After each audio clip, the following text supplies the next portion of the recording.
Welcome back to Good Morning Quad Cities at 11. This weekend, the Rock Island Arsenal is going to be hosting the annual Armed Forces Day celebration. And joining me to talk more about this is Colonel Dan Mitchell with the Arsenal. Thank you so much for joining us today. Thanks for having me today. So, a lot of stuff's going on this weekend. Two-day event. Tell us about it. Yeah, so to celebrate Armed Forces Day, on Friday the 19th and Saturday the 20th, we're going to be celebrating at the Arsenal with a bit of an open house. We'll be hosting our Run the Rock runs, both the America's Kids run as well as a 5K and 10K and a mascot run.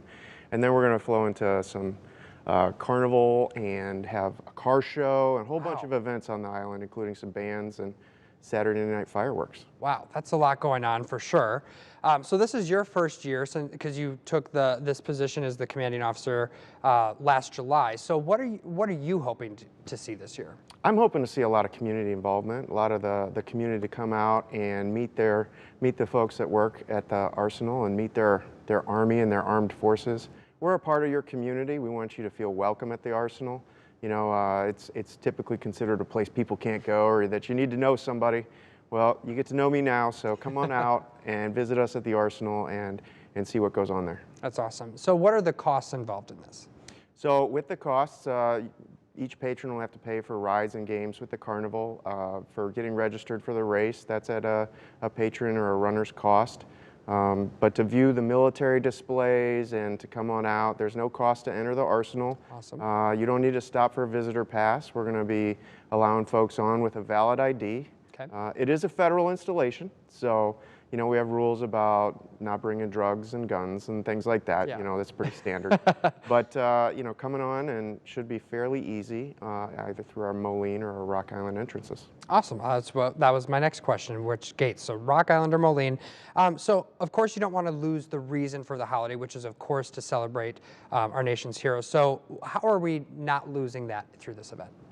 Yeah, so with the Arsenal, being able to celebrate with some of our military displays and have representation from just about all of our services, because at the Arsenal we actually have Army, Navy, Marines, Coast Guard, all coming out, and you know we have different elements that participate in that, and so they'll be showing some displays. And Armed Forces Day is a holiday that we've celebrated since 1949 when the Department of Defense was organized, and we consolidated Army Day, Navy Day into an Armed Forces Day. And it recognizes all those currently serving in uniform, either in the active duty or the reserves or the National Guard. So it's a great event to come on out and meet us. Awesome. And one of the big events you were just touching on a little bit before was the run or the race that's taking place. You guys are still taking, people are still able to register for this, correct? Yeah, absolutely. And so we're going to have America's Kids Run, as we call it, and that's for ages, you know, the littles on up. We have a 100-yard dash, we have a half-mile run, a 1 mile, and a 2-mile run, and then we have a 5K and a 10K. And you can get registered. We're still taking registrations right now, and that's at getmeregistered.com, RIA, Run the Rock. I think we have a link displayed there. Yeah, we'll have that also on our website, or on the bottom of your screen here. You can see that as well. But yeah, you can still register and come on out. Awesome. And I'm seeing some swag here as well, so I imagine this is for people that register for the run. You got the medal, you got a t-shirt, and is this the sweat towel? Yeah, like a sweat towel right Awesome. there. Yeah. Beautiful. Well, thank you so much, Colonel Mitchell, for stopping out, and we'll make sure that we get all this information on our website. We're going to quick recap this for you. Armed Forces Day happening this Friday, Saturday on the Arsenal. You don't need a visitor's pass. We'll get a full schedule of events on our website, WQAD.com. We'll be right back.